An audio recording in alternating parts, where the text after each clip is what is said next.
नमस्कार दर्शकों, स्वागत है आप सभी का हमारे कार्यक्रम में। जैसा कि हम जानते हैं कि शिक्षा पर सभी का समान अधिकार है। एक ऐसा क्षेत्र है जिसमें किसी तरह का ऊंच नीच, भेदभाव, असमानता कुछ भी नहीं है। ऐसे में शिक्षा की दो प्रणालियां, ऑनलाइन एजुकेशन और डिस्टेंस लर्निंग एजुकेशन, इसी अधिकार को समान रूप से सब तक पहुंचाने के लिए लगातार प्रयासरत है। बहुत बार ऐसा होता है कि जो विद्यार्थीगण हैं इन दोनों शिक्षा प्रणालियों के बीच के अंतर को समझ नहीं पाते हैं, या बहुत बार ऐसा असमंजस में पड़ जाते हैं कि शायद ये शिक्षा प्रणालियां कुछ एक ही हैं। शिक्षा की इन्हीं दोनों प्रणालियों पर प्रकाश डालने के लिए, वे इनसे जुड़ी सभी विशेषताओं को जानने के लिए और बताने के लिए आज हमारे कार्यक्रम में खास तौर पर आमंत्रित हैं डॉक्टर मल्लिका अर्जुन सर, जो कि डायरेक्टर हैं Manipal university online distance education Jaipur.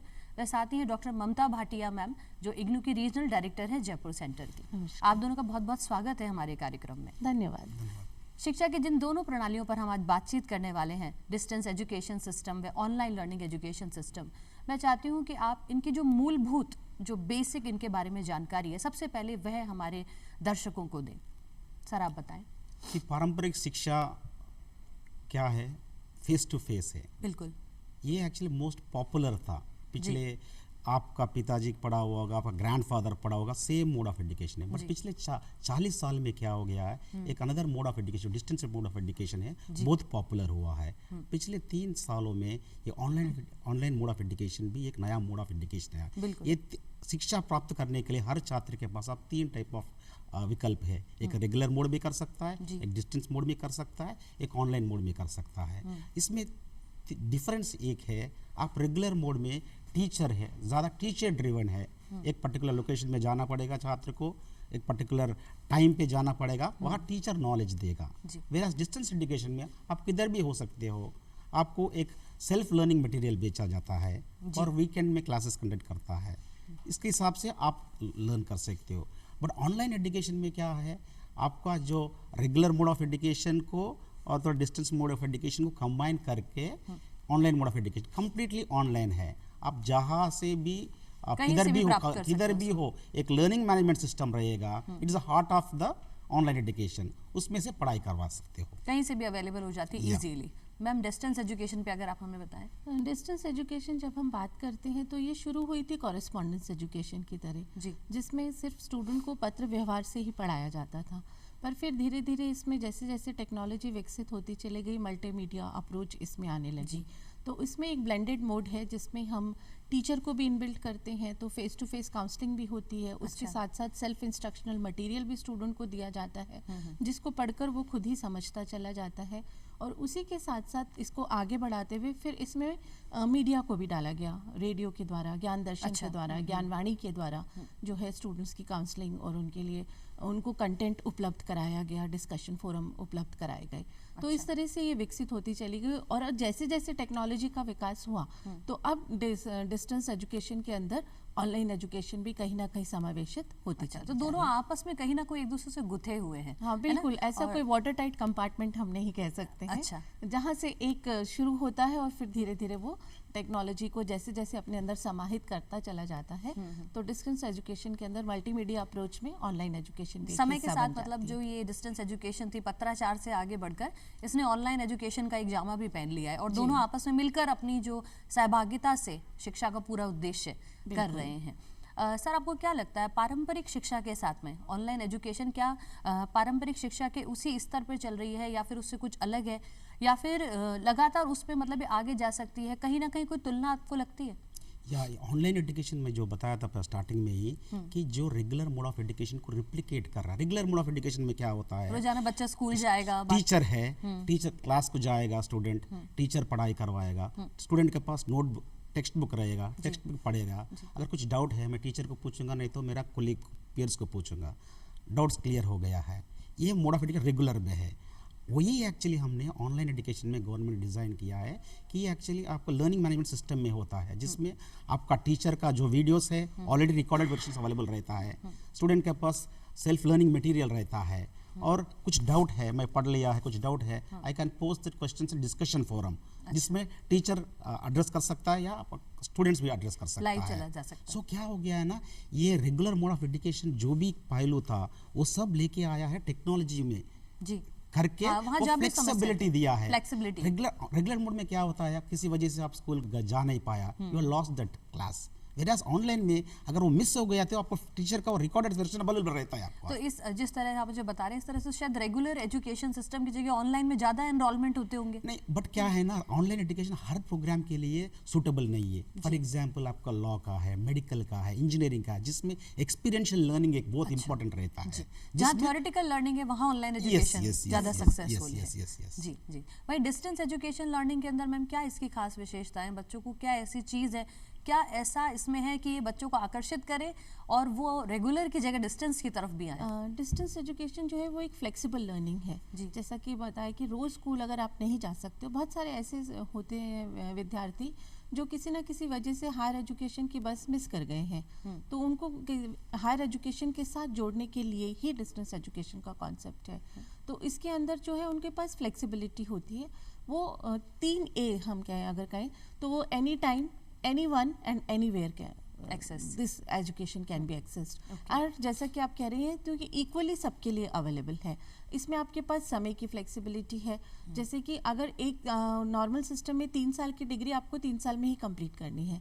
लेकिन डिस्टेंस मोड में फ्लेक्सिबिलिटी होती है कि आपका रजिस्ट्रेशन 5 साल तक वैलिड है, या 6 महीने का अगर कोई सर्टिफिकेट प्रोग्राम है तो उसको आप 2 साल के अंदर कंप्लीट कर सकते हैं। हम उसको एक्सटेंड कर आप अपनी स्पीड के अनुसार उसको कर सकते हैं, अपने टाइम को एक्सटेंड कर सकते हैं। इसी तरह से आप किसी भी समय अपनी पुस्तक निकाल कर पढ़ सकते हैं। रिकॉर्डेड वीडियोस जो आपके पास उपलब्ध हैं वो आप देख सकते हैं, तो वो आपके पास। उसी के साथ साथ स्थान की भी फ्लेक्सिबिलिटी होती है। सपोज आपने जयपुर में एडमिशन लिया और किसी वजह से फिर आप कहीं देश के किसी और कोने में चले गए या राज्य के किसी दूसरे शहर में चले गए, तो वहां पर रहकर भी आप अपनी एजुकेशन को कंप्लीट कर सकते हैं। तो इसमें आपके पास स्थान की, समय की, अपनी सुविधा के अनुसार और आपकी जो भी रिस्पॉन्सिबिलिटीज हैं, चाहे वो पारिवारिक हो सकती हैं, चाहे उनको निभाते हुए आप अपनी शिक्षा को जारी रख सकते हैं। पर आपको कभी ना कभी मतलब एक समय अवधि पर आपको उस पर्टिकुलर सेंटर पे जाना है और अपने पेपर वहाँ पे मतलब प्रेजेंट करके आने, कुछ इस तरह का। कुछ जैसे counselling face to face mode पे भी होती है। आपके असाइनमेंट्स होते हैं जो आपको घर पे बैठ के करने, और आप बाय पोस्ट भी भेज सकते हैं। और अभी कोविड के दौरान तो बहुत सारी चीज़ें ऑनलाइन भी हो गई, तो ऑनलाइन असाइनमेंट सबमिशन भी हो गए। प्रोजेक्ट वर्क होता है जिसमें कुछ फील्ड वर्क होता है, कुछ गाइडेंस आपको अध्ययन केंद्र पर मिलती है। उस गाइडेंस को लेते हुए आपको अपने कार्य को आगे जारी रखना होता है और फिर उसको फाइनली सबमिट करना होता है। तो इसमें दोनों तरह की अप्रोच चलती है। और जो जितने भी आपके जो क्लासेस हैं वो आपकी सुविधा के अनुसार ही लगाई जाती हैं, या तो इवनिंग में लगाई जाती हैं या सैटरडे संडे को लगाई जाती हैं। तो वो स्टूडेंट अपनी सुविधा के अनुसार उनको अटेंड कर सकता है। विद्यार्थियों को ही प्रायोरिटी पे रखा जाता है, उनकी सुविधाओं को ध्यान में रख के किया जाता है कि किसी भी तरह से बच्चा एजुकेशन से डाइवर्ट ना हो, उसके लिए आसान मोड बना के रखें। मैम ने अभी जैसे कोविड का जिक्र किया, कोविड के समय में जो सबसे ज्यादा शिक्षा की प्रणाली या मोड बहुत चर्चित था वह था ऑनलाइन एजुकेशन मोड। शायद हमने जितने भी जो उसके अंदर टेक्नोलॉजी है वो सब कुछ उसी दौरान सीखा है। क्या कोविड के बाद भी ऑनलाइन एजुकेशन सिस्टम उतना ही पॉपुलर है? आप विद्यार्थियों के साथ रहते हैं और उन्हें देखते हैं, या कहीं ना कहीं इसकी जो पॉपुलैरिटी थी उसमें कहीं कोई कमी आई है? नहीं, आप देख के एक्चुअली पिछले 10-15 साल में बहुत सारा जगह में ये डिस्ट्रप्शन हुआ है। बैंकिंग देखो डिस्ट्रप्शन हो गया है, everywhere disruption has happened, but education somehow was immune, उसका डिस्ट्रप्शन नहीं हुआ है। 50 साल के पहले कैसे पढ़ाई होता था वैसे ही हो रहा है। बट ये कोविड ने शुरू करवाया। क्या हो गया, जब कोविड जब मार्च 2020 में जब लॉकडाउन हो गया है, एवरीबडी व्हाटएवर वाज अवेलेबल, कौन सा मोड भी अवेलेबल है, स्टूडेंट का कैसे भी उसका एकेडमिक ईयर जाना नहीं है, स्टार्ट करना है बोल के गूगल मीट्स, व्हाट्सअप, आपका टीम सब यूज करके किया। तो उसमें क्या हो गया, पिछले 2 साल में हमने देखा बहुत सारा जो चीज़ हम सोचा ऑनलाइन में जो पढ़ाई करवा नहीं सकते वो हो रहा है, उसका एडवांटेजेस थोड़ा है। सो अभी क्या हो रहा है ना, जो एडवांटेजेस जो हमने ऑनलाइन एजुकेशन का है ना, it is going to continue. Covid होने के बाद भी अब बहुत सारा गवर्नमेंट भी आज यूजीसी बोल रहा है कि एक्चुअली 40% ऑफ कोर्सेस आप ऑनलाइन करो। अच्छा, 40% कोर्स ऑनलाइन करो, क्योंकि हर कोर्स को आप तो ऑनलाइन करना ही पाएगा, बट कुछ कोर्सेस रहेगा जो ऑनलाइन कर सकता है, जिसमें स्टूडेंट का भी फ्लेक्सिबिलिटी है, यूनिवर्सिटी का भी फ्लेक्सिबिलिटी है। क्या ना, एक बार ऑनलाइन करने से क्या होता है, आपका अच्छा फैकल्टी है, कोई एक सब्जेक्ट अच्छा पढ़ाता है, उसका आपका कंटेंट क्रिएट करके किया तो everybody can access, वो बड़ा एडवांटेज है। You can learn from the best of the faculty from anywhere in the world. इसी वो बड़ा कॉन्सेप्ट advantage है। पे गवर्नमेंट के डिजिटल यूनिवर्सिटीज़ के भी कॉन्सेप्ट आ रहे हैं, दोनों ही बिल्कुल। डिस्टेंस एजुकेशन और ऑनलाइन एजुकेशन में।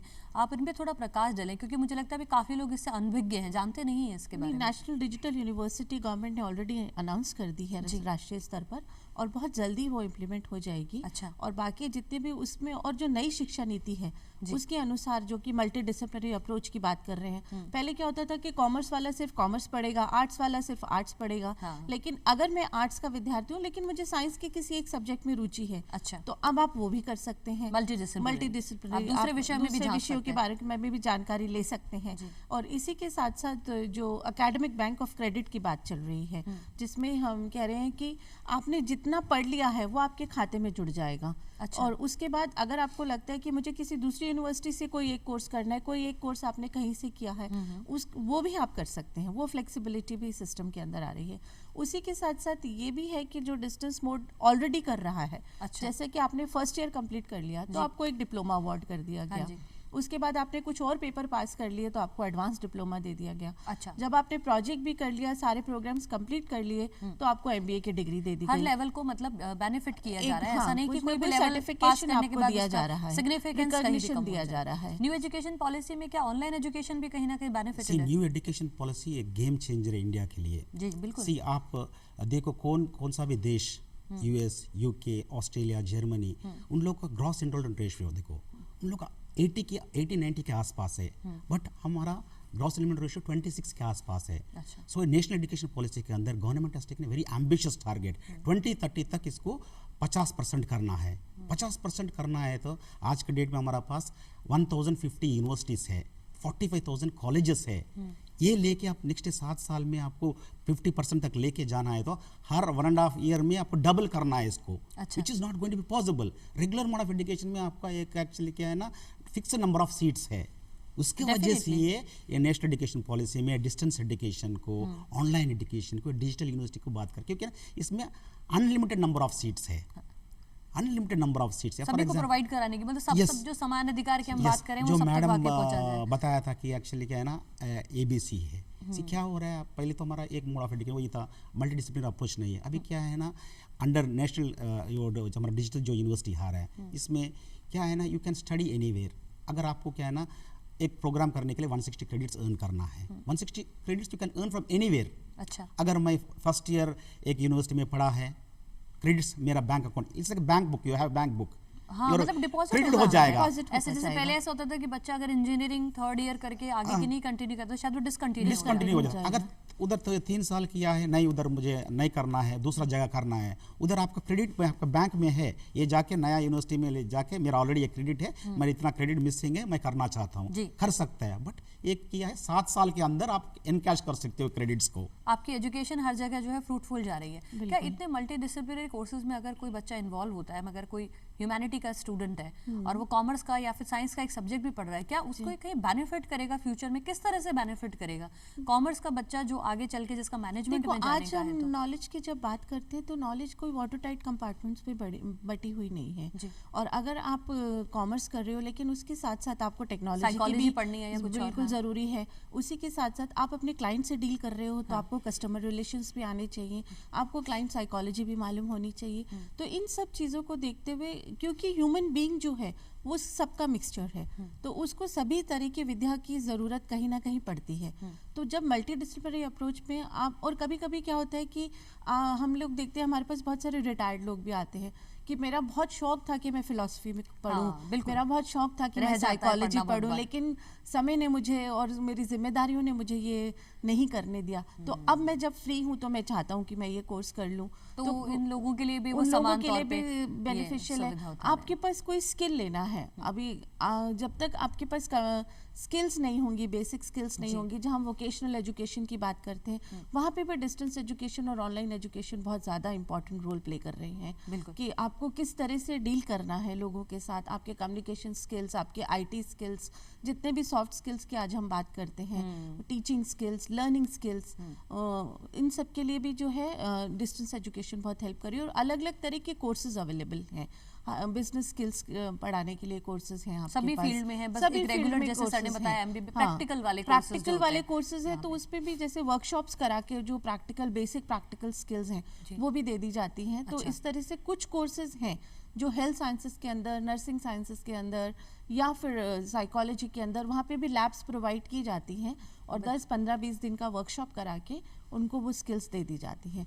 लेकिन कुछ एक ऐसे कोर्सेज हैं जो कि उनके गवर्निंग बॉडीज जब तक परमिट नहीं करते हैं तब तक आप उनको टोटली डिस्टेंस एजुकेशन या ऑनलाइन एजुकेशन के अंदर नहीं ऑफर कर सकते हैं। आपसे लगातार बातचीत करते हुए मैं काफ़ी देर से देख रही हूँ कि ऑनलाइन एजुकेशन की विशेषताएं बहुत सारी हैं, लेकिन फिर भी कुछ ऐसी खास विशेषताएं जिन्हें आप हाईलाइट करना चाहें ताकि स्टूडेंट्स को पता चले कि यहाँ ये एक मोड ऑफ लर्निंग ऐसा है जिसमें मैं रिलाई कर सकता हूँ, कुछ खास एडवांटेजेस इसके। जी, सबसे बड़ा एडवांटेज है ना इसका, it is driven by you. कि एक्चुअली क्या है ना, most important thing is driven by you are the incharge for your learning. आपके पास सब है, आपके पास रीडिंग मटेरियल है, आपके पास वीडियो मटेरियल है, you can learn at your own time, own place, own pace. जी, इससे क्या होता है ना, रेगुलर मोड ऑफ एजुकेशन में टीचर पढ़ाई करवाता है, वो स्पीड टीचर कंट्रोल करता है, किसी वजह से आप मिस हो गया तो आपका स्लो लर्नर कैच कर नहीं पाएगा। अगर ऑनलाइन एजुकेशन में आपके पास अवेलेबल है, मल्टीपल टाइम आप देख सकते हो, कोई एक्चुअली रीड करके सीख सकता है, कोई पढ़ के सीख सकता है, कोई एक्चुअली देख के सीख सकता है। So different types of actually learning material है इधर, वो बड़ा एडवांटेज है। और एक बड़ा एडवांटेज है ना, ये फ्लेक्सिबिलिटी बहुत प्रोवाइड करता है। फ्लेक्सिबिलिटी कन्वीनियंस है। अगर कोई स्टूडेंट है काम कर रहा है और रेगुलर जा नहीं पाएगा, but you want have best of education. ये अगर कहना ऑनलाइन एजुकेशन है तो best of university can offer anywhere, territorial जुडिक्शन नहीं है इधर। आप इंडिया में या बाहर किधर भी से रह के भी आपका इंटरनेट कनेक्शन होना पड़ेगा, इंटरनेट कनेक्शन के वाले कंप्यूटर। कुछ तो ऐसे एरिया हैं जहाँ इंटरनेट कनेक्शन में कुछ ना दिक्कतें तो रहती होंगी, but we are very fortunate. क्या है ना, पिछले 5-6 साल में इंडिया हैज़ बिन द ये स्मार्टफोन और मोबाइल पेनिट्रेशन है ना इतना ज़्यादा हुआ है ना, टायर 3, टायर 4 सिटीज़ में भी आपको अवेलेबल है। अच्छा, जहाँ डिजिटल डिवाइड नहीं है वहाँ पे भी जो है डिजिटल डिवाइड है, जहाँ पर वहाँ पर भी गवर्नमेंट स्वयं प्रभा चैनल्स के थ्रू पहुँचने की कोशिश कर रही है। अच्छा। उसके थ्रू भी रिकॉर्डेड लेक्चर्स जो हैं, ये पूरे एजुकेशनल चैनल्स हैं जो through out the country government provide कर रही है। जी, कौन से चैनल्स हैं मैम? स्वयं प्रभा चैनल्स, इसमें रीजनल लैंग्वेजेस के अंदर भी कंटेंट डिलीवर हो रहा है 24/7। इनमें एजुकेशनल चैनल्स हैं जो चल रहे हैं, कोई भी आसानी से डायरेक्ट टू होम जो डीटीएच के थ्रू अवेलेबल है। तो उसमें भी अपना स्टूडेंट्स जो है जहाँ इंटरनेट की अगर बाध्यता आती है तो वहाँ पर स्वयं प्रभा चैनल्स। मैं एक ऐड करना चाहता हूँ, गवर्नमेंट अभी जो डिजिटल यूनिवर्सिटी बोल रहा है ना, digital university spoken hub model है, जहाँ एक्चुअली क्या है ना, अब जो बोला है कुछ लोकेशंस में इंटरनेट का नहीं है, बट ठीक है, कुछ लोकेशन में आई डोंट हैव इंस्ट्रूमेंट, मुझे पढ़ाई करना चाहता हूँ but I don't have access, उसको इनेबल करने के लिए डिजिटल यूनिवर्सिटी में क्या है ना, एक हब एंड स्पोक मॉडल है। यूनिवर्सिटी है एक जगह, उधर से सब बीम होगा, बट छोटा छोटा सेंटर्स रहेगा जहाँ स्टूडेंट जाके, अगर मेरे पास सिस्टम नहीं है, मेरे पास इंटरनेट नहीं है, मैं उधर जाके पढ़ाई करवा सकता हूँ। ई-लाइब्रेरी जैसा। हाँ, ये actual digital model, digital university का मॉडल वही हब एंड स्पोक मॉडल है। यूनिवर्सिटी एक है, उधर से बीम करेगा, छोटा छोटा लोकेशंस में स्पॉक्स रहेगा। उधर स्टूडेंट्स जिसका पास सिस्टम नहीं है जो है उधर जाके पढ़ाई करवा सकता है। इन दैट वे एक्चुअली क्या है ना, वो इक्वालिटी ऑफ एजुकेशन, सबको जो समान अधिकार मिला है ना, वो सॉल्व करने के लिए गवर्नमेंट कोशिश कर रहा है डिजिटल यूनिवर्सिटी के जरिए। बहुत ही बढ़िया प्रयास है सरकार का, सभी को समान शिक्षा पहुंचाने का और भी अन्य सभी का। क्या यही समान विशेषताएं डिजिटल यूनिवर्सिटी डिस्टेंस लर्निंग के लिए भी एप्लीकेबल होती हैं? बिल्कुल, डिस्टेंस लर्निंग तो बहुत सारी विशेषताएं पहले से लेकर चल रहा है। अच्छा। एकेडमिक बैंक ऑफ क्रेडिट की बात हम करने लगे हैं तो वो ऑलरेडी है। बहुत सारे हम देखते हैं कि जो कोर्सेज हैं वो इस तरह से डिज़ाइन किए गए हैं कि उसमें कुछ ना कुछ एप्लीकेशन ओरिएंटेड कोर्सेज भी हैं, चाहे बीए है, चाहे बीकॉम है, चाहे मास्टर्स डिग्री है। तो उसमें जितना भी कंटेंट है वो प्रैक्टिकल बेसिस पे आप उसको लागू कर सकें, इस तरह का है। तो ये सब चीज़ें मल्टीडिसिप्लिनरी अप्रोच पहले से चल रही है। स्किल एजुकेशन को पहले से बढ़ावा दिया चला जा रहा है डिस्टेंस एजुकेशन के अंदर। तो ये सब चीज़ें इनबिल्ट करके ही हम आगे बढ़ रहे हैं। और ऑनलाइन एजुकेशन पे धीरे धीरे डिस्टेंस एजुकेशन और ऑनलाइन एजुकेशन को आप अलग नहीं कर सकते। वो तो मैंने पहले आपसे कहा, पहले आपस हम में इसको गुथे कहते हुए थे हैं ओपन दोनों एंड को। डिस्टेंस लर्निंग, अब हम उसको कहते हैं online and digital learning. Online तो and ओडीएल digital सिस्टम जो है वो धीरे धीरे विकसित होता चला जा रहा है और टेक्नोलॉजी को पूरी तरह से अपने अंदर समाहित करके जो है अपने विद्यार्थियों तक और पहुंच रहा वही है। जो मैडम अभी टेक्नोलॉजी इतना डेवलप हो रहा है, एक्चुअली इफ सी एक्चुअली क्या ना, जो लास्ट 10-15 साल में कितना टेक्नोलॉजी बहुत ज़्यादा इम्प्रूवमेंट्स हुआ डेवलप हो गया है, है। कभी हम सोचा भी नहीं एक्चुअली क्या, घर में बैठ के हम एक्चुअली बैंक को जाने की जरूरत नहीं है। बिल्कुल, जहाँ ऑनलाइन सारे काम हो जाते हैं। वैसा एक्चुअली क्या ना, जैस टेक्नोलॉजी इंप्रूव होगा ना, आपका एक अनदर मोड ऑफ एजुकेशन आने वाला है। अच्छा। जो अभी मैं बोला 3 मोड ऑफ Digital एजुकेशन, एक university रेगुलर मोड है, आपका एक डिस्टेंस मोड है, एक ऑनलाइन मोड है, और एक है मैं जो बोला कुछ सब्जेक्ट्स में एक्चुअली क्या, कुछ प्रोग्राम्स में हम कर नहीं पाएंगे पूरा ऑनलाइन या डिस्टेंस, क्योंकि practical उसमें आपने हाइब्रिड बताया। मोड आने वाला है, Hybrid जिसमें mode। क्या होगा ना, हाइब्रिड मोड में आप जो कुछ कोर्सेस ऑनलाइन पढ़ो घर में रह के, कुछ कोर्सेस सीखने के लिए यूनिवर्सिटी का हो। अच्छा। इसमें क्या हो जाएगा, आप अगर आपका 100 सीट है, 100 स्टूडेंट्स का एडमिट कर सकते, आप 200 स्टूडेंट का एडमिट कर सकते हो, हाँ, कुछ विद online सेम mode के इंफ्रास्ट्रक्चर जरिए के आ लिए, जाते हैं। सेम इंफ्रास्ट्रक्चर में। सो ये Blended आने mode वाला of है, learning blended हो mode of- जाएगा। हाइब्रिड मोड ऑफ लर्निंग भी आने वाला है बहुत बड़ा, क्योंकि हमको कैसे भी करके 20-30 को 50% लेके जाना है। इस Gross तरह से inventory जैसे ratio हम को। क्या हब्स की बात करें तो डिस्टेंस मोड में पहले से ही हेडक्वार्टर्स दिल्ली में है, जैसे पूरे देश में क्षेत्रीय केंद्र फैले हुए हैं। उसके बाद हर डिस्ट्रिक्ट के अंदर अध्ययन केंद्र है जहाँ पर विद्यार्थी जाकर अपनी थ्योरी और प्रैक्टिकल काउंसलिंग अटेंड करता है। तो उसमें जो ये ब्लेंडेड लर्निंग की बात कर रही है, तो जैसे जो भी अगर मेडिकल से रिलेटेड कोर्स है तो मेडिकल कॉलेज में उसको समय दिया जाता है जहाँ पर वो 15-20 दिन जाकर वो सारे स्किल्स सीख कर आता है। इसी तरह से नर्सिंग कॉलेज में नर्सिस के लिए भेजा जाता है, अच्छा, अलग से एक benefit provide करा जा रहा है। बीएड कॉलेजेस में भेजा जाता है बीएड के लर्नर्स को, तो वो वहाँ जाकर अपने प्रैक्टिकल कंपोनेंट्स कंप्लीट करके आते हैं। अच्छा, नेशन बिल्डिंग में किस तरीके से ये राष्ट्र के निर्माण में, विकास में किस तरह से सहायता पहुंचा सकते हैं दोनों ही प्रकार की शिक्षा प्रणालियाँ? वही actually as I said no, कोई भी डेवलप्ड कंट्री है उसका ग्रॉस डेवलपमेंट रेशियो है 80-90 के आसपास। अगर हमको if you want to developed nation, we have to everybody has to study, they should get opportunity to study. उसका लिए ही ये सब एक्चुअली नेशनल डिजिटल यूनिवर्सिटी का डिजिटल यूनिवर्सिटी है, ऑनलाइन एजुकेशन है, ये सब एक्चुअली गवर्नमेंट पुश कर रहा है। और इसी से आगे बढ़ेंगे। The more we learn actually the more better we will be equipped, है ना। इसी वजह से एक्चुअली बिना बिकॉज ना एक ऑलवेज एक्चुअली वी से नो, अगर किसी का लाइफ चेंज करना है तो उसको पढ़ाई करवाना है। एक बिल्कुल बार यही कहा जाता है, शिक्षा ही आपके एजुकेशन व्यक्तित्व दे का दो, उसका विकास लाइफ करती है। चेंज हो जाएगा। लाइफ चेंज हो जाएगा। हाँ। हाँ, बिल्कुल। तो यूनिवर्सिटीज़ के अंदर हम देख रहे हैं कि आजकल इनोवेशन पे भी बहुत बात की जा रही है। अच्छा। स्किल्स पर भी बहुत बात की जा रही है, वोकेशनल एजुकेशन की बात हो रही है। अब सिर्फ हम स्टूडेंट को थियोरिटिकल नॉलेज नहीं दे रहे हैं, लेकिन उसको एम्प्लॉयबल बना रहे हैं कि आगे जाकर वो कुछ ना कुछ जो है व्यवसाय के साथ जुड़ सके, बल्कि जॉब प्रोवाइडर भी बन सके, जॉब सीकर ना बन के जॉब प्रोवाइडर भी बन सके। उसके लिए आप देख रहे हैं कि स्टार्टअप इंडिया और ये सारे कॉन्सेप्ट्स भी यूनिवर्सिटीज के माध्यम से ही तो लागू किए जा रहे हैं। अच्छा, जितने वहीं पर भी वो लोगों campus को नए placement के व्यवसाय जरिए। खोलने के लिए जितना भी उनको स्किल चाहिए, जो भी नॉलेज बेस चाहिए, वो यूनिवर्सिटीज़ के अंदर ही हम प्रोवाइड कर सकते हैं। तो नेशन बिल्डिंग में तो डिस्टेंस एजुकेशन है, चाहे ऑनलाइन एजुकेशन है, चाहे हमारी पारंपरिक शिक्षा है, शिक्षा के बिना विकास संभव नहीं है, बिल्कुल। है ना। तो किसी इसके लिए जो है शिक्षा में तो हमें आगे बढ़ाना ही पड़ेगा, ग्रॉस एनरोलमेंट रेशियो हमें बढ़ाना ही है। और संपूर्ण इसमें विकास के लिए शिक्षा संपूर्ण बहुत विकास जरूरी के लिए शिक्षा बहुत ज़रूरी है। हमने सभी विशेषताओं के ऊपर अच्छी चर्चा करी और काफ़ी बताया, लेकिन कहीं ना कहीं आपको पता ही ना, कहीं जहाँ फूल होता है थोड़े बहुत कांटे तो हो ही जाते हैं। क्या कोई डिसएडवांटेज आपको लगता है इस शिक्षा पद्धति में, जो पारंपरिक शिक्षा प्रणाली के साथ अगर हम इसकी तुलना करें? ये कोई ये ऑनलाइन कि हमारे सामने शिक्षक नहीं है, इसके अलावा शिक्षक नहीं है, वो एक बड़ा चैलेंज है, जिसमें क्या होता है ना, ओनस इज ऑन यू। क्या है ना, अगर everything is dependent on you only, अगर आप फोकस रहेगा, फोकस रखिए, प्लान करके करेगा तो सक्सेसफुल हो सकता है। बिकॉज आपका पास एनवायरनमेंट नहीं है, आपका ऑफिस में काम कर रहा है, कुछ पर्सनल डिस्टर्बेंस हुआ है, इसमें डाइवर्ट हो सकता है। रेगुलर में है ना, कुछ भी हो, घर को ऑफिस कॉलेज जाना है तो जाना ही है आपको, वो एडवांटेज इधर क्या है ना, वो है सेल्फ ड्रिवन है। हाँ, सेल्फ ड्रिवन है, इधर आपको है। सेल्फ मोटिवेशन होना बहुत जरूरी है। नहीं पर तो ये बहुत मुश्किल हो डिसएडवांटेज कैसे हो सकता है? बहुत से बच्चे जो बहुत उत्सुक होते हैं, उत्साही हैं, जिन्हें पढ़ना है, सुविधा नहीं है, ड्रॉपआउट्स ज़्यादा हो जाएंगे ना, नहीं, ड्रॉपआउट्स ऐसा रेट थोड़ा सा जो है as compare to conventional system, face to face mode, इसमें थोड़ा सा ड्रॉप आउट होने के चांसेस ज़्यादा है। आप किसी भी वजह से थोड़ा भी डिस्टर्ब हुए और आप अगर डाइवर्ट हो गए वहाँ से, तो आपको वापस मोड़ के लाने के लिए बहुत सारी चीज़ों की ज़रूरत पड़ती है। है। और उसमें क्या होता है कि अगर एक टीचर सामने होता है, एक हमारे यहाँ तो गुरु शिक्षक की प्रणाली रही है शुरू से ही, और हमने देखा है कि गुरु सिर्फ शब्दों से ही नहीं, अपने वाइब्रेशन से, अपने ऑरा से भी आपको बहुत कुछ सिखा के चला जाता है। तो वो सब चीज़ें जो पर्सनल टच है वो कहीं ना कहीं मिसिंग होता है।